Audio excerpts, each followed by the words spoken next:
Welcome to the Manx Theatre podcast. Come on to the theatre. Hello, and welcome back to episode 61 of the Manx Theatre podcast with me, Neil Callan. Thank you to everyone who's listened to our previous episodes. If you're brand new to the podcast, welcome along and thanks for joining us. In this podcast, we like to try and keep you up to date with what's going on in theatre on the Isle of Man, chatting to the cast and creatives of upcoming shows to find out a little bit more about the shows and the people behind them, and also what our Manx born and bred performers are doing further afield. Coming up on this week's podcast. I'm joined by Kelly Firth and Ben Davenport from the Service Players, ahead of their production of Clue, which opens on Thursday night. You can still listen to all of our previous episodes through all the usual podcast outlets and at manxradio.com/podcasts. Whilst you're there, make sure to give us a like and click subscribe or follow or whatever it is you need to do to make sure you never miss an episode. As mentioned in the last episode, I'm happy to confirm that my application for an Isle of Man Arts Council grant was approved. Well, I've received the funds and the goods are ordered and they're on their way, and this is very exciting. Soon I'll be out visiting our former performers and capturing their stories of their days treading the Gaiety boards. If you have anyone you'd like to hear from in the Manx Theatre Legends slot, drop me a line and let me know. If you want to find out more about Arts Council grants and how you may be eligible for funding for your next project, check out their website at iomarts.com. Well, the festive season is fast approaching, and over the coming weeks the Christmas themed shows are beginning. However, before that, Parker Snell bring their dramatic production of Les Miserables to the Gaiety stage from the 20th to the 23rd of November. Performances are nightly at 7:30 with a 2 p.m. matinee on Saturday the 23rd. Please note this is a dramatic production and not the musical, so don't expect to be humming One Day More with your interval drinks. Following this, on the 1st of December, Manx Family Concerts present The Jolly Christmas Postman in the Vilmarina Colonnade Suite. There are 2 performances at 1 and 3:30 p.m. On the 7th of December, the Manx Youth Orchestra present their Christmas Festival Concert in the Vilmarina Royal Hall at 7:30 p.m. The 7th Minannans Winterfest is on at the Gaiety Theatre on the 12th and 13th of December at 7:30 p.m. And then it's Panto time at the Gaiety with Dick Whittington from the 20th to the 31st of December. Tickets for all of the above are available at villagaiety.com. Elsewhere on the island, the Peel Pantaloons bring Alice in Wonderland to the stage of the Centenary Centre in Peel on the 1st and the 4th to the 7th of December. Tickets are available from centenarycentre.com. In the meantime, make sure you keep up to date with what's going on between episodes by following Manx Theatre Podcast on both Facebook and Instagram and at Manx Theatre Pod on Twitter.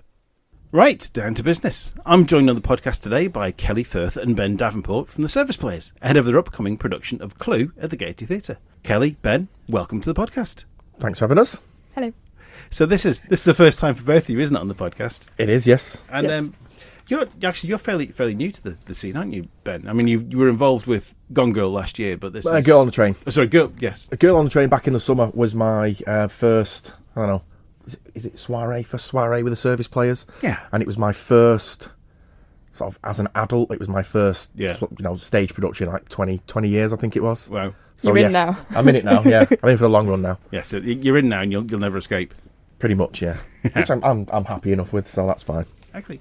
And Kelly, you've been around for a while now, really, haven't you? I've been around for a while. I only started doing shows in 2015, 2016 though. But I've just been quite busy in those years. Just 1-2 every year. Yeah. You've done quite a lot with Service Players and with Sense Stage as well, haven't you? And you work a lot behind the scenes. You're one of the geniuses that provides the most amazing programs. Oh, yeah. Outstanding work, yeah. Award-winning, I think, as well. Isn't that the right? Yes. Yes? Yeah, the Hunchback programme won Yeah. an award. That was very nice. Nice. Yeah. Well done. But we're here today to talk about Clue with the Service Players. So this production is, at the time of recording, we're just over a week away. Yeah, we get into the theatre on Sunday. This Sunday, yeah. So first show is a week tonight, I think. Is it? The Wednesday, dress rehearsal, yeah. Right. Oh my god. It's bearing down on us quite quickly. It's getting real all of a sudden. All of a sudden, yeah. Literally just now, it just became really real. Yeah. So this is... It's based on the board game Cluedo, which the Americans call Clue, and the film from 1985. So this, I think, came the actual stage play came much later. Much than later, the film. yeah. Because I think I was looking today, and I think it came only about 2016, 2017. The actual play came out, so it's quite a big gap.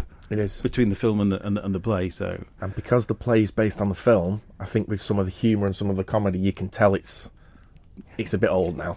yeah. And can you feel the influences of Tim Curry and Christopher Lloyd? Yes. Yes, very much so. I think you can with certain areas of Toby. Yes. As Wadsworth, that's got quite a big nod, I think, to Tim Curry. Yeah, I've not watched the film. it's good. As I said, I've seen it 3 times now. It's good. I will watch it It's after the show. I think I need to watch it because it's been a long time since I've watched it. I think it's probably been a good 20 years probably since I've seen the film. So, but actually also as well, I think I've read that there are a number of different endings to the play. Oh, are there? Yeah, it's the same way that it happens at the end of the film. So one aspect is revealed. Yes. And then it's like, oh, well, that's not how it happened. It wasn't me. Yeah. And I think everybody gets a go of being the killer in a different room with a different weapon, so you don't actually know what happens. Right. It's just these are the multiple scenarios it potentially could have been. Yeah. So, I don't know. I think there's hints throughout. There's hints throughout of, who does what. Who's doing what, who's doing which bit, yeah. But I think you'd have to be paying attention to certain I think so, yeah. little. So, for the completely uninitiated, just give us a rough idea of the story of the play. So, it's set in the 1950s in America, and a handful of, let's say, people are all called to a specific house for a dinner party with an unknown host. Nobody has any idea who the other people are or what they're doing there. Basically, as the story progresses, you find out that they are all, well, they're not very straight-laced people. Yes. And someone has information on all of them, which could see them in a spot of bother. Oh. So they're all put into this house together. They're all given access to certain items, and they just basically then left to their devices in the house to try and find out who's behind things, what exactly is going on. And along the way, there are a few mishaps and murders. Spoilers. Yes. Spoiler alert. There are a few murders as well. So everyone's got a motive. There's a reason for them. For them. And I think everyone's got a motive for the person you find out that's behind it all, because they've got they've got the information over our heads, so to speak. Yeah. But there are a few other people who have got issues with other people in it, and not just the guy who's behind it all, if that makes sense. Yeah. There's someone pulling the strings, though. Yeah. Yeah. Yeah. Oh yeah. Is that Toby's character, the butler, or is that something that we need to see the play to find out and understand? It will be explained during the production. All right. Okay. I think. Excellent. So, like I said, but you're still a week out. Then you don't get into the theatre until this weekend. So presumably you've not seen the set yet. But I imagine that it's probably going to be quite an interesting set, because obviously it's set in a big, grand, stately home. There's like 9 rooms. You've got the billiard room, the kitchen, the study, the ballroom, all these different things. So I guess there must be some pretty intricate sets that are coming up. There's lots of doors. Yes. And I only joined the show last week. Wow. Because poor Gemma Varnum, who was, what's her name? Mrs. Peacock. Mrs. Peacock was yeah. injured. So Michelle is replacing her as Mrs. Peacock. Yeah. She did a great job. And then I'm replacing Michelle as Yvette. Yvette the maid, so, yeah. And the first things I got when I got the script last week and I was reading it is I thought, what the hell room are we in? Which room is this? How on earth are we going to get there? And everyone's like, are we going into the studio? Are we going into here? And I'm like, I will follow the group. I don't know where we're going. It's just a different variation of chairs. Yeah.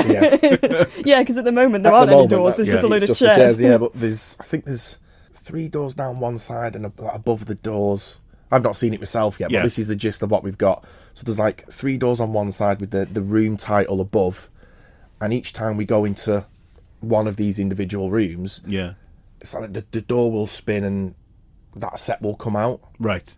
And then it will say like above where we are. And then when we leave that room and we go into another one, that door will be lit to say that we've gone from the billiard room into the study, let's say. Yeah. And then there'll be a little study set which will get brought out. And then when we leave the study for the kitchen, that will change and it will just be the kitchen bit that's lit up. You'll see me looking at the sign to I know, see which room it might be going over there next. So is it going to be like a physical set, or is it going to be like School of Rock, where there was a big video screen at the back that was used to display all the different areas? I'm not sure. I would probably err on more of the side of it's going to be Physical. a bit more of a physical set, because there's a few things that are going to be lifted in, lifted out. Yeah. The chandelier and and whatnot is being sort of flown in. So I would probably say more physical than the backdrop. Yeah. Now, knowing the people that are involved in this production, I'm sure there's going to be many sort of humorous elements that have happened throughout rehearsals. Are there any sort of particularly interesting stories that sort of crop up that are broadcastable?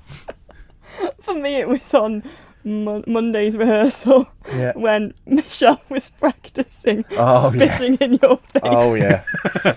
She has to spit out some, well, at the moment it's water. At the moment it's just water, yeah. But she wasn't doing it quite how director Alex Brindley would like. So he just kept doing it again and again and again. Nope, again. Like, no, one more time. So I'm stood there, absolutely and then he soaking came wet. and showed her how to do it. Like, Everyone has a go. More mist. And Alex just went, no, Michelle, just do it like this. Took a huge I literally just stood there like 4 cupfuls of like Michelle's water spray on me, and then Alex's was all over me as well. It's just like, and I have a lovely wonderful slow motion video of it. Oh, yeah, you put in the. To be fair, that does look quite good. Now, that does look good. 2008, I think it was, when 2008, Tayloran Productions did Me and My Girl, and in that show, a very similar thing happened to me. That one of the girls was supposed to think that I'd goosed her. She turns around and went to slap me, but she was just kind of going, just tapping me on the cheek, and John Cumberland's just going, no, slap him. She's turning around going, no, slap him. And then he's like, no, like this. It's like, oh! Like, come on, do it again. She must have slapped me about 15 times before he finally got the right amount of force behind it. We had slapping in this as well. That was we have, yeah. That's also Michelle. It is Michelle. Violent human being. Oh yeah, she's in it. Well, she's the one who gets slapped in that instance. And she's saying, just slap me. Yeah. You don't have to pretend, just slap me.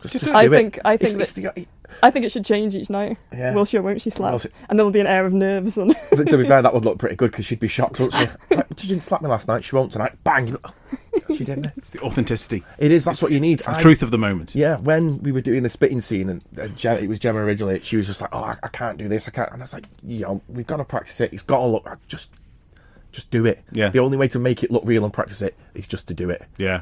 So I'm with you on that one. It's got to look authentic. Yeah. Don't hesitate. No stage right. Just do it. And you've got to do it in rehearsals as well. There's no point waiting until the theatre to do it, because you've got to get those laughs and those silly reactions and out the way, so that when it comes to it, it's just poof, when it happens and you go. So it's one of those weird things you don't think about having to practice. It's a bit like, it's not quite the same. Screaming isn't something I go around doing in my day-to-day life, and then you have to scream in a show, and you sort of have this weird moment before you do it of, I don't know if I can remember how to scream, but then it comes out and this horrible noise comes out and you think, oh god. You've been rehearsals, you've been just going, Yeah. Sometimes, they said to me, Ben, you've got to scream, and it's like, I haven't screamed since I was like a child. Yeah. Like, I could probably yell a little bit.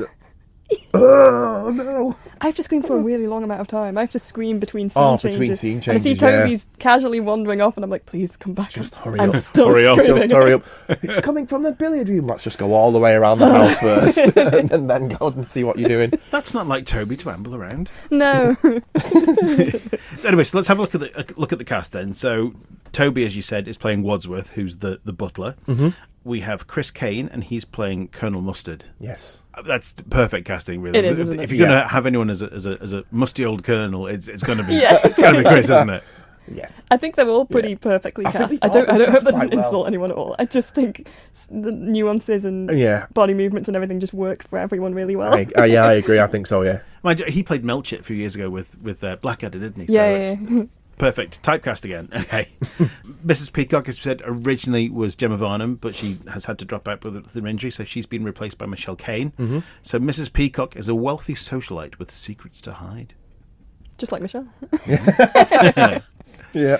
So Michelle's come on board at full steam then. Yes. To jump on. Well, she was already in the cast, so I guess she probably had an idea of what was happening anyway. But I guess she's so brilliant. She just looks at a script and it just goes in. It just goes in. Yeah. I mean, she obviously with doing a vet and beginning off script with a vet like relatively quickly, and then it was like, right, Peacock, and it was like, okay, right. Well, we'll do 2 sessions.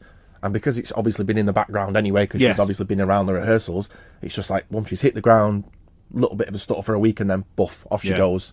As if she'd always done it. As if she'd been. Yeah, she's been doing that role forever. Yeah, from the start. Yeah, brilliant. I mean, she's fantastic, Michelle. She's brilliant to work against and with. So. Oh yeah, Professor Plum, Bustles. That's you, Ben. It is indeed. It is indeed. Yeah. So tell me about Professor Plum then. Clinical psychiatrist, former, Yeah. because someone's holding something over his head that he probably shouldn't have done, Oh, and been struck off. pretty much. Yeah. Professor Plum has my favourite comedic moment of the whole show, which I won't spoil, but Oh, you know the bit. Which bit is it? No, don't say anything then if you're going to I spoil don't know it. if it's a spoiler or not. We can cut it out if you think it's a spoiler. Okay. When bodies appear and he checks to see if they're dead or not. Oh, yeah. I Yeah, find that he's- deeply entertaining. Yeah, well, I was just like, right, well, I'll have to go down and I've got to check the pulse and I'll have to check this. And Alex is just like, no, you're overconfident to the point of being inept. And I was like, oh, okay, I know what you mean. And it's literally like someone's just been randomly shot. Check that they're alive, just a kick of the foot. Oh yeah, he's dead. He's dead. And it happens like 3 times. And it's still funny. And it's to still me funny. every It's still funny time. each time because by the end of it, he's like, right, this is the 3rd one now. I'm on my 3rd attempt at getting this right, and this person has this person has just been shot twice. They are definitely dead. Super confident, smoking his pipe. Oh yeah, kick his foot. He's dead. I really love simple And then humour. jumps back up, and he's just like, oh come on. And the first time I came to rehearsal, because you guys have been doing it for months, and I think often when you're doing a show that has comedy moments in it, I mean, to be fair, I'm someone who, even if you've been rehearsing it for months, I'll still find it just as funny. We'll laugh. But Yeah. I'd come and I'd not seen any of it, and I was howling, Oh, laughing. this, Everyone else was just silent because they'd already seen it. yeah, there's still bits now that other people do, and it's just like one-liners. And it's just like you just can't help but bite Yeah. your lip and put your head down and just Yeah. like, please don't laugh, please don't laugh.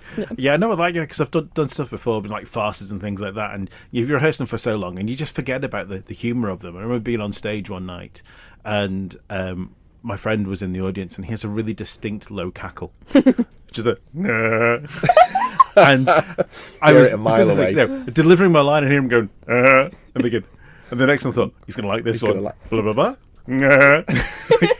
Like Peter Griffin in the audience. You almost sometimes forget there's going to be an audience. Because Yeah. you rehearse it for so long, and then when you do a show and they react in some way, you're like, oh yeah, Oh, there is people there. oh yeah, that's funny, isn't it? So they remember how funny it actually is, and Yeah. you've just forgotten about it because you're just thinking about your lines and whether your cue's next, and yeah. Okay, so the next on the cast is Lisa Smith, and she's playing Mrs. White, the housekeeper with a sharp tongue. Lisa's just amazing in everything she's in. She is, yeah. She plays it very well because again, it was just like everyone's been cast so well. As soon as she put like a stern voice on and just tilted her head up just a little bit, you can like, she's above everyone now and she's looking down on everyone. She's the housekeeper, but she thinks she's above everyone else, yeah. But she's white. She's not a housekeeper. She's not a housekeeper. Not in this. Not in this. She's The not. cook. No. She's No. She's like a black widow, isn't she? Right. Like a woman who's Had a like, lot of husbands. had a lot of husbands, married into money, and has got all this wealth behind her because she just married into it. Yeah. So I think that's how housewife as opposed to housekeeper, maybe. Me and Lisa have beef. Well, not me and Lisa. Me and mine and Lisa. Well, actually, no. Me and Yvette. our Yvette and characters Mrs. have White, beef. yeah, Yvette characters and have a Mrs. bit White of an have issue, beef, yeah. Okay. Then there is Mr. Green, played by Howard Kane, and is listed as a shady character with a lot to lose. I think they've all got a lot to lose. Yeah. Mr. Green, is he shady? I wouldn't say he's shady. He's incredibly nervous. Yeah. And clumsy. Incredibly nervous and clumsy. There's a part in the show where me and Mr. Green, or Howard, are partnered together. We all end up in partners. And Chris Kane has a line. It says something like, look to your partner, it might be the last person you ever see. And every time I can't look at Howard. He's not even doing anything, I just look at him and it makes me laugh. Just his normal resting face. Yeah, he's not doing anything. He's just got this really funny way of looking at you. Yeah. Like, but shocked, but clumsily Yeah. shocked. Like, Yeah, I know just I know the hilarious. exact face. That's one of those few actual things that I'm not sure I will be able to professionally get over for the show. And if you watch it, I probably won't be looking I've at got a feeling Howard. I'm going to I'm gonna have to look over his head. Yeah, I might end up giggling at one point as well because there's a part where we're supposed to be going to each individual room ourselves and checking out what's going on, see if we can find any clues. Oddly enough, and we have to do like a little bit of a crossover. Yeah. Lots of it. We cross over with a few other people, and I've got a crossover with Howard, and every time he just gives doing that the face. look. Is it you? But his mouth's open ajar. No, I just Got a lot of that from Howard in One Man Two Governors, so I know Yeah, exactly the face that you're on that's about. that's the one. It's like every time he does it, it's like, I just got to turn away. Don't Bite look your at lip him. and turn away. Miss Scarlet is played by Kim Quine. Yes, Is Kim also AD? I believe so. Yeah. Yeah. You don't know. I don't know. I didn't know that. Kelly's only been here a week or two. I She's believe not you. sure. Yes, she is. Yeah. Yes. So she's helping out Alex Brindley, who's the main director for the production, and he's Yes. been Yes. putting you through your paces. Yeah, and a lot of the comedy that he is putting us through our paces with, again, the drink spitting and the slapping. It's like it's all come from him. I want you to do it this way. Nope, it's not right. It's not right. Go again. Go again. Go again. Go again. And it's just so funny. He's all All about of his input and all of the comedic bits he's put into it. all really about the good. spitting and slapping. I think he's not even trying to please an audience. He's just getting us to do what he thinks Yeah. is funny. Just amusing himself. Yeah. I think this is funny. It amuses me. Do that. It's Yeah. fine. And for most of the part, it gets a good laugh out of anyone who's just watching, or people who just pop by for costume checks Yeah. or whatever, and they see a little bit and laugh. So it's working. It's good. Okay. Mr. Body, Andrew Dayton. Andrew Dayton. So who is Mr. Body? I don't know what you can say about Mr. Body. Mr. Body is A mystery. A body. Like He was Andrew a Dayton. body- Well. Or is he? well, he moves around a bit and gets up. So sometimes he is, sometimes he's not. Yeah. Is he dead or isn't he? Is he dead or is he not? How can you explain Mr. Body? It's put to you that Mr. Body is the one that holds all of the air quote evidence against us for all of our wrongdoings. Right. So okay. he's the mysterious man pulling the strings. Uh-huh. Then we have Yvette, played by Kelly. Yep. The French maid. Yep. And so give us a taste of that French accent. Absolutely not. When I first agreed to do this, to be fair, I love characters with accents. It doesn't matter if I'm good at the accent. So to be fair, I hope nobody who's actually French There's a watches French it. person in the This audience. is my going, interpretation of a French "That is accent. offensive." There were certain words when I was reading the script that I messaged Michelle and I said, "How do you say How do you this?" say Because she this? was a vet, and she sent me some voice recordings which I've listened to quite a lot. Oh, so she actually is French then? She's not just that Alex has just decided to make you... No, put you in the she's French meant to maid be French. She's meant to be French. Yeah. outfit. Okay. Such a So good choice. it's scripted as French. Yeah. Right, okay. Yeah. Okay. So the policeman, or is it the chief of police, Bob Witcher? Chief of police. Yep. Chief of police. Motorist as well. I think he's doing both. Picking up a few of the small parts as well. Yeah. Yeah, because I remember the sort of saying that there was your main cast, and then there's going to be like sort of 4 or 5 other people that pick up Yeah, go about 3 or 4 between little roles bits, each. yeah. And, Yeah. Because there's literally just they appear once here and appear once there and appear once there. It's- Cool. And then on the last one on my list then is Dakota Summers, who's the cook. The cook. The cook. yeah. I don't think anyone actually says the cook like normally all straight face. There's always an emphasis on it. Yeah. Yeah. It's like, it's the cook. The cook. It's never just, oh yeah, the cook. Yeah. There's always a huge emphasis on it. You're listening to the Manx Theatre Podcast with Neil Callan. So how did you both get started then? What was that first sort of drew you into theatre and treading the boards? So, for me, it started when I was really, really young. I used to watch a lot of older, very long dramas with my granddad, and then he was very much into musicals, very much into The Sound of Music, and Oliver was my favourite, and I used to watch that with him all the time. He's so good in it. And I think because for me, it was my granddad was really into musicals and stage and watching these big dramas and these big stories. It was sort of like, oh, well, if I get into this, maybe Grandad can come and watch. And it was just like our little thing when I was younger that we sort of, you don't have to bond with your Grandad, but it was just like sort of our little thing. Oh. So for me, it was like, oh, well, if I do this, Grandad will come and watch it. Grandad will come and watch it. Oh, so that's for so me, that's what it was. All right. How That about got you, me Kelly? started in that. When I was little, my mum used to play Phantom of the Opera CD in the car, Yeah, just that's a casually. good one. Classic. And I loved it. I love any sort of big orchestral, powerful music. And then sort of as I grew up, I kind of had this casual interest in theatre, but I was painfully shy. And probably had anxiety throughout school, to be honest. Get Yeah, I didn't over do it. drama or anything like that. I was way too shy. And then many, many years later, in I think it was 2015, Taylorian did Phantom of the Opera at the Gaiety. And I saw it advertised and thought, oh my God, that's amazing. And messaged them and said, do you need any help with anything? And ended up selling programmes. And in exchange, I got to kind of go in and watch it for free. Yeah. Nice. And I watched it and people said, these are all local people. And I could not believe it. And Yeah. I thought, oh my God, I must do this. Attempt at I least have no to talent do whatsoever, this. but I must do this. And then I went from front of house to backstage. I helped out at the panto that was on after that, and then went up to Taylorian's next show, which was Oliver. And that was sort of great my show, first yeah. musical. So that has a special place in my heart. It's the sort of first musical that I First did. musical he did. Yeah. Oh. I love the bit in Phantom towards the end where the Phantom disappears. Yes. And there's like looking at it from different angles again. Where How on earth has where, he gone? And I spoke to Wally about how it was done, and he went, "I could tell you, but I couldn't." That's so frustrating. Yeah, I'm not allowed to tell you. He says I have signed A non-disclosure. a You are not a knowing legal how this agreement that works. says if I tell anyone how I do this, you basically get shot. Sort of one of my first wage slips I ever got as an adult, I spent me and my mum going to watch Phantom in the West End. I was like, this is amazing, and then obviously watched it over here, and I thought it held up just as well. And I still don't know how they do half of these things. Yeah, I just want to do it again so I can Stage find out the magic, innit? secrets. Yeah, stage magic. because suddenly, 1 minute he's there, and you see David walking backwards, and then it's just Gone. Yeah, like, what? How? that's just David Artis' magical powers. Well, yes. He has many abilities, and disappearing is clearly one of them. The majority of your roles then, Ben, I guess, have been played whilst you've been a younger man. Yes, most of them were, again, Amdram things as a kid through school. Yeah. A-levels in drama and theatre studies before I went into dentistry, what I do now. So a lot of mine are from way back when. Yeah. I can say that now because I'm getting older. So what would you say is the favourite role that you've played in the past? So I would probably go back to, well, there's two. As an adult, The Girl on the Train is, my first one in 20 years. And Yeah. that was not just, the role, because he wasn't a very nice man, was he, Scott, to be fair.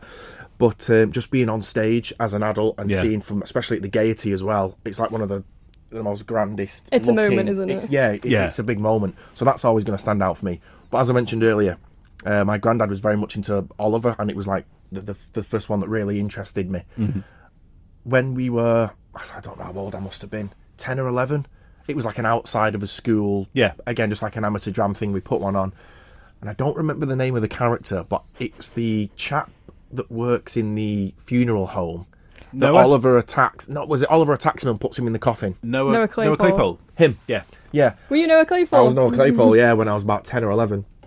And that would probably stand out as a really good one for me because it was the first speaking role that I got. I'd done a few, Yeah. like the winged monkey thing that I mentioned earlier.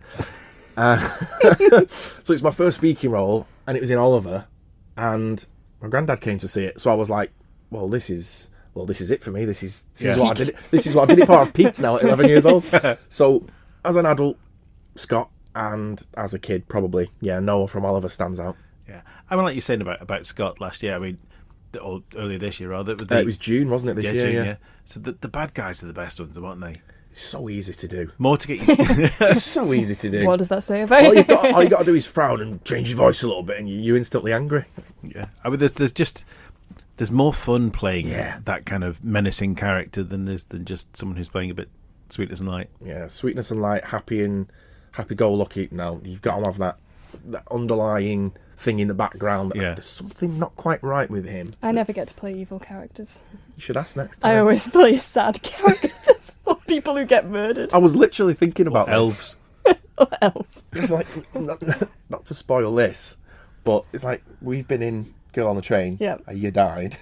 And we're now in this, and you might die. It's like, well, Predictions could be made.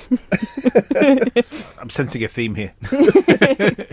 Kelly, obviously you've been in quite a few shows then in recent years. What's the favourite thing, either the favourite part that you've been in or the favourite show that you've been in? I really struggled with this because I've got maybe 3 and I really can't decide between them. But probably Girl on the Train is up there because that's like my first sort of minor principal part in anything. yeah. And I thought it was really challenging and I really enjoyed it and I thought the cast were great. I just had a great experience on that show. However, saying that, I did leave most nights a little bit depressed Well, because my character doesn't have a good time. Understatement And of sort the of century. putting yourself in that mindset is also a bit depressing. Yeah. Yes. It's in the But, mindset for the explanation of what happened. Yeah. Yeah. But I did really enjoy that. But I probably toss up between Once and Hunchback. Oh yeah, I loved both of those. I missed Once. We were away on holiday for the entire run. I was absolutely gutted. Would have loved to have seen that because I've heard so many amazing things about it, and the cast that were in it were fantastic. Hunchback's probably one of my favourite shows that I already knew about, that I'd watched sort of online and adored and loved the music and everything. So getting to be in that was kind of a long-term dream that I'd had for a while. And then Once is a show that I didn't really know too much about, but ended up becoming one of my favourites. It's just great, the whole experience and the show itself. Because all the cast, they all played their own instruments, and Yeah. you play violin, do you? Yes. Yes. So you were getting to play on stage every night, and I never played violin for anyone. I played in the school orchestra, but you can sort of blend in and it's not all eyes on get you away then, with is it? quite a lot. But yeah, this I was. didn't know you played violin. third violinist just played. I actually have a played the once leftover tattoo. notes. I'm that person. So you alluded there in your last response there, Ben, about a story that you told us earlier before we were recording about flying monkeys. Oh yeah, So okay. was this your first role as a child? This was my first role as a child, yes, and I was very, very excited for being in The Wizard of Oz, and I auditioned for every single role I could get my hands on. So Dorothy. I went, apart from Dorothy, obviously. Gender swap, Dorothy, that's the one. Yes. That's fine, we'll go that will be one. No, so I auditioned for the Tin Man, the Cowardly Lion, the Scarecrow, everything I could get my hands on.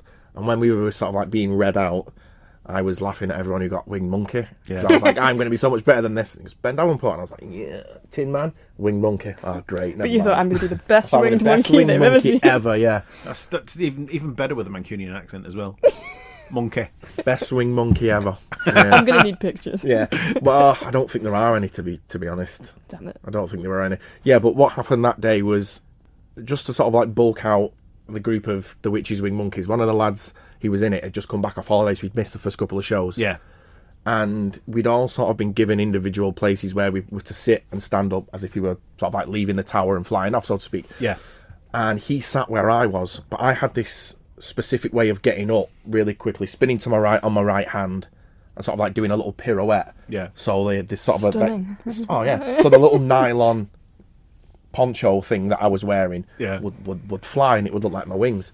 But this other kid, Andrew, had sat where I usually sit. So as I went to spin around, there was a little right angle offshoot on the stage. So as I've gone to put my hand down, there's obviously no stage behind me, and I've just Face planted, hit the side of the stage as I fell down, legs up in the air, woof, backwards into the what was it? It wouldn't be the front row. It would just be where like some of the runners were at the front of the stage. So into the benches. Into the benches. Yeah, I had to sort of like Bless. shove me up and push me back on the stage. Your and, wonderfully choreographed moment. yeah, gone, wasted. There's probably a grainy old VHS somewhere that has captured that moment. You know what, mate? But it will never see the light of day. I would be happy to watch that again just Yeah. to see how, because it's one of those things that I don't really remember what happened afterwards. Maybe I was a bit concussed if I banged my head or something, I don't know. Yeah. But I distinctly remember just hearing, ooh. Like, was it that bad? Or is my memory just making it that bad? And stupid little thing, yeah. Brilliant. But I'd like to see that, and I'd happily show it everyone. So with that in mind, then this wonderful sort of nylon poncho. Yes. Costumes. I'm assuming then you've been in productions of varying budgets, and Yes. some costumes are better in some things than others. Yes. What would you say is like the best or the worst costumes that you've worn? Yeah, Ben. What's the best and worst costume? I'm going to let Kelly answer this question. We're not going to talk about mine.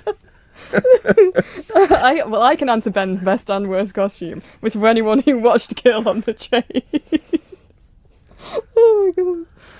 Grey jogging bottoms. Yeah, it wasn't. And to be fair, it wasn't my choice. It was, just wear some grey joggers, you'll be fine. All right, okay, yeah, no problem. We weren't aware of Grey jogging pants and unfortunate lighting. the visibility they provided. So everyone knows it now anyway. You And might as well we talk about found it. out from people we know who went to watch it, because Yeah. we were doing quite a serious scene, like Yeah, an it was- argument, and I was being strangled. It was an argument, domestic violence scene. And we and were, people were because there were laughing. people quietly laughing, and we're thinking, oh my God, What? I was like, what's... What is wrong with these people? Are we doing a really bad job? This is this. And then found out afterwards in the pub. Interesting underwear choice. Best and worst costume. Apparently so. Yeah. No, but that aside, worst costumes. I had to do something where I was Henry VIII at school. Yeah. I think because of the ginger hair, the redness or whatever. And I had to wear. Did you have the beard as a kid as well? Yeah. I did, yeah, just like this. Yeah. Just like this. And that was a horrible, horrible costume, purely because I was about 7 at the time. Yeah. And it was like how can you explain it? Like a polyester, like female dress, like with the big shoulder pads. Oh, yeah, yeah. Like really puffy, like on the shoulders. And I had to wear that, but it was sort of like stitched, so it was going down my individual legs as opposed to a dress. Yeah. With a pair of green football socks from like my local football team, like pulled up to the knees. Nice. It's not a good look as a kid, is Henry it? VIII, and I was like, I must look a right fool. So I'd probably say that was the worst. And it was like emerald green as well, and I was like, what is this? I mean, it could have been worse. You could have been wearing tights, which as a 7-8-year-old boy would have been just Brutal. mortifying. Yeah, they to be fair, these socks did come right up to like my thighs though, so it probably did look and feel a bit that way anyway. Stockings. Very much. Great. Kelly, how about you? What costumes? Best. I quite like anything Victorian or kind of period. It's quite fun to wear 'cause it's just something you just don't wear in day-to-day life. I love a wig. Anytime I get a wig, Yeah. different person. Me too. These days, yeah. I'm all about the wigs. All about the wigs. I love it. Yeah. I love my wigs and Hunchback. But, however, having said that, probably my favourite thing I've ever worn was for a character I wasn't really meant to play. Was in, what year it was? I want to say 2017, something like that, when Dreamstar did Aladdin, the pantomime. Yeah. And I was backstage crew for that, and Jill Buchanan was the elephant. Right. But there were a couple of shows, I can't remember why, there were a couple of shows she couldn't do for whatever reason. And they said, we need someone who's there every night and already basically knows what the elephant does, which was me, because I helped to get in and out of this costume. Yeah. And I was so thrilled they let me be the elephant for however many, it's like 6 or something shows. And it's one of my favourite things I've done on stage. It was so fun. This great big elephant costume. I'd do that again in a heartbeat. That was great. I mean, it's so much fun doing something inside a costume, like with a mask that your face can't be seen, and you just...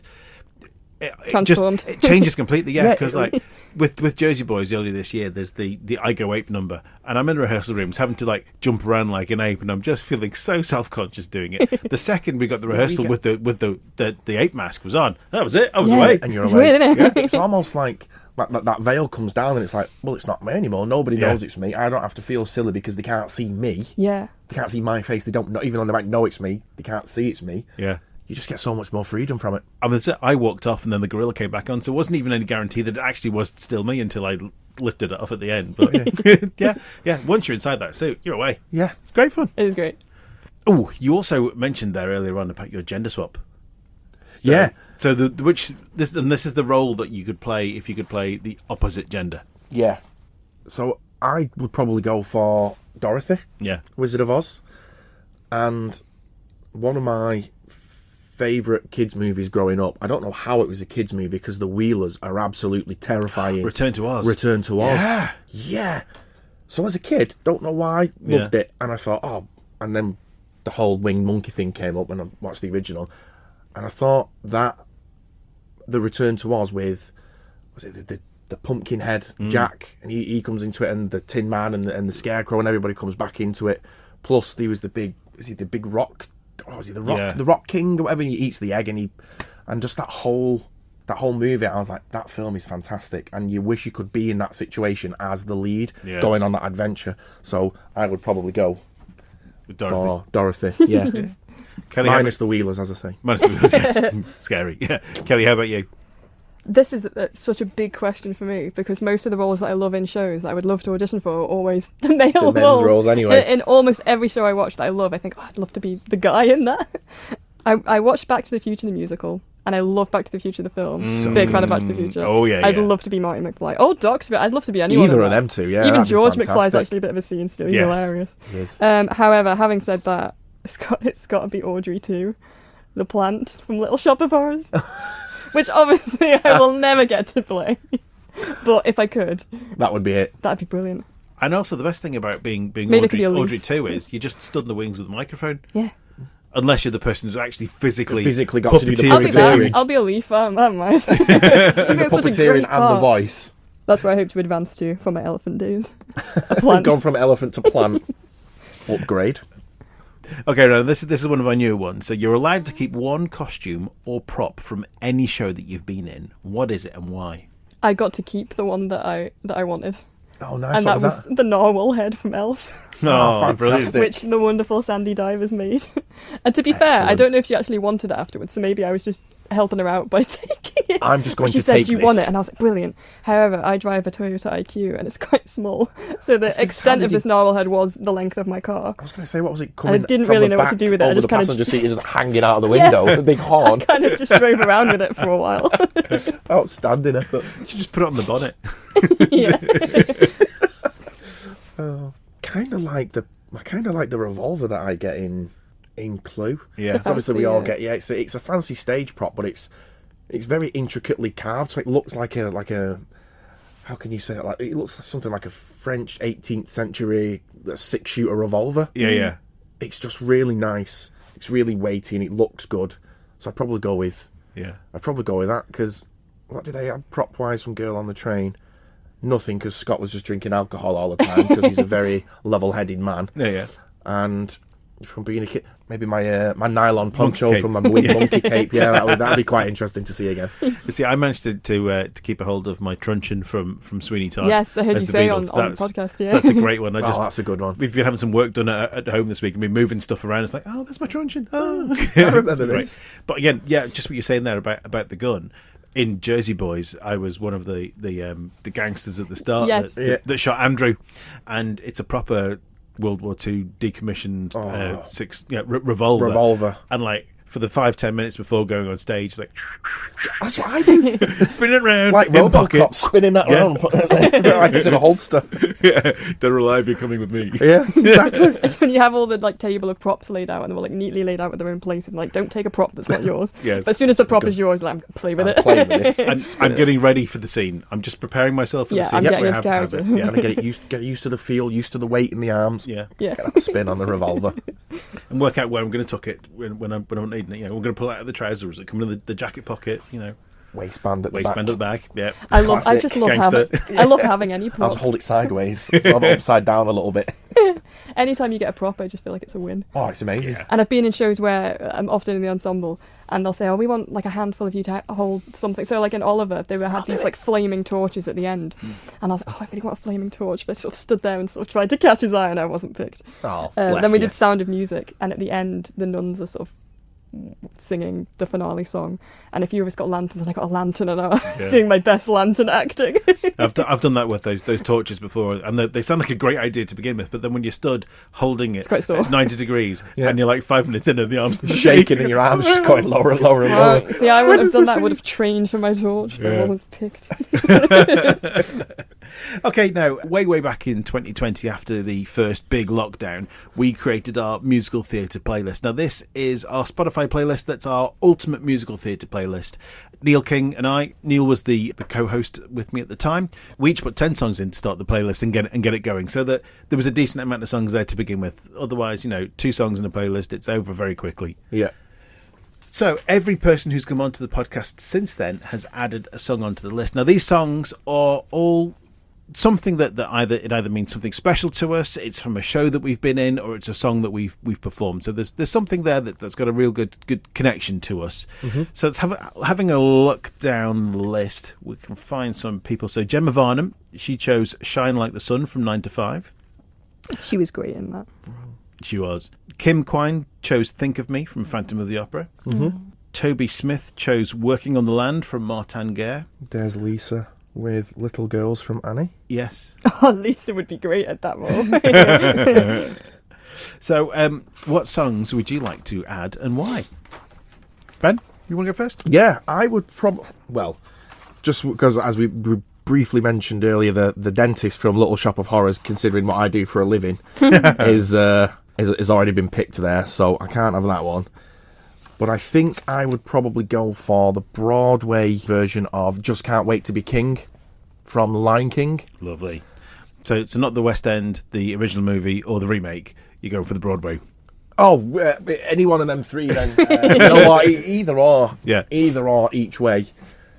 It's just amazing. When you hear that... Not the remake. No, not the remake. No. That. When you hear that for the first time as a kid, when it was the original animated. Yeah. And he's just so happy before, obviously, it all goes downhill for him, and you're just buzzing. He's going to be king. He knows it. He's excited for it. It's just ace. That's Love so it. sweet to me. It's That just ace. you said before you quite like playing villains and like bad characters, and then you really love like "I Just Can't Wait to Be King." Yeah, I know. But he's responsible for the death of his father, so he's a villain in his own kind of way. Yes. You see, if somebody... Twisted. Yeah, there was... Where was it? An ideal role? Was there an ideal role somewhere down here? Yes. What was your dream role? Scar. 100%. Scar. Oh, yeah. 100%. I'll be Scar. No problem. I do love the way Jeremy Irons plays him so in the film. It's so good. So good. There's nothing quite so evil as a good crisp English accent. Crisp English accent. And it draws everything out as well, so it's almost like a lazy, boring English accent. Oh, I'm going to be the baddest guy ever, but you're all not important enough for me. Yeah. While I twiddle my moustache and work on my maniacal scheme. And then next year, I think there's like a prequel to the live-action Lion King, isn't there? Is it Mufasa. Mufasa. Yeah. Which tells the story of Scar and Mufasa as kids. as younger, and I mean, I probably will watch it. I'm going to watch that for sure. Yeah, I'm absolutely going to watch it. Okay, Kelly, what's your song? What's your choice to add to the playlist? I really can't decide. I spent an embarrassing amount of time poring over this list, and every time I thought of one, it was already on there. You already got most of my favourite songs in musicals.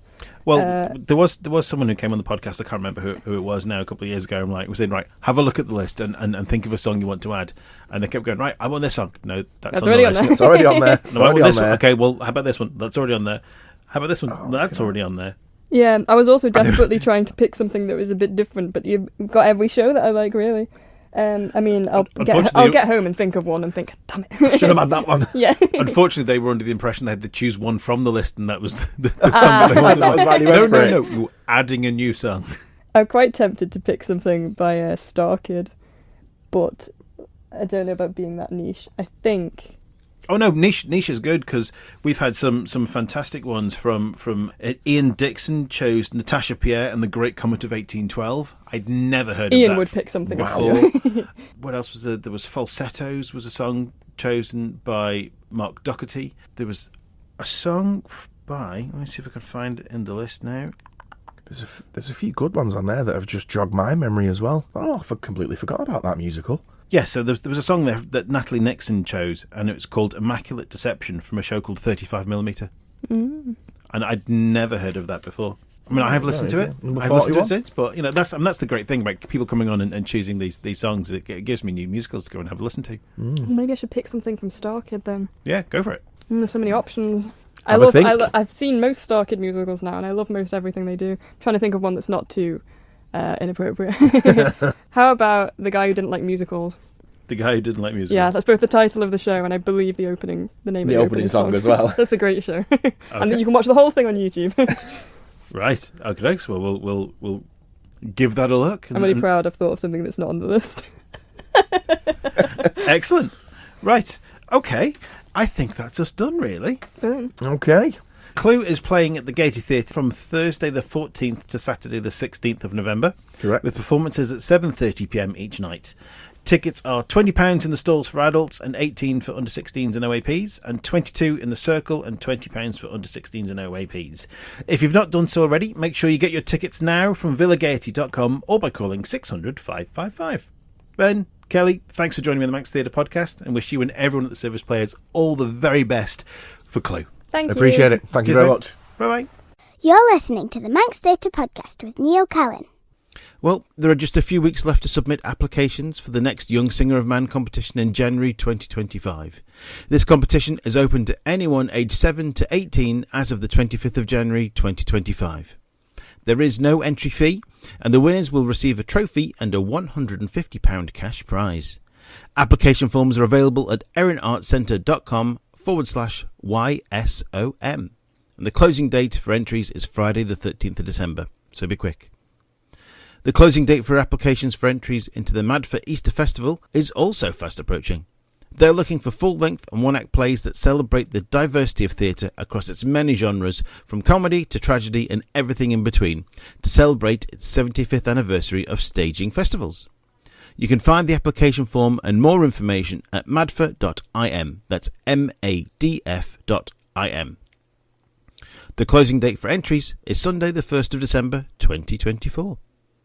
Now, hopefully, in the next couple of episodes, we'll get a chance to chat with Christine Sutcliffe and Lisa Kreisky from Stage Door Entertainment about their 2025 production of Calendar Girls. And we may even manage to get a chat with some of the cast of this year's Gaiety pantomime, Dick Whittington. Well, with that, we bring episode 61 to a close. Thanks once again to Kelly and Ben for joining me on the podcast, and we wish them and everyone at the Service Players that are involved with Clue all the very best for their run. Don't forget to check out the Spotify playlist by searching for Manx Theatre Podcast, and that's all one word. There's well over 100 tracks on there now, and 7.5 hours of show tunes to satisfy your musical theatre needs. If you have any events that you'd like us to talk about or promote on a future episode, You can contact me through our social media accounts or by email to manxtheatrepodcast@gmail.com. Well, all that remains is to say thanks for listening, and I hope you join me again next time. I've been Neil Callan, and you've been listening to the Manx Theatre Podcast. Goodbye. The Manx Theatre Podcast, taking a look behind the scenes of Manx Theatre. And happier than actors' life for me.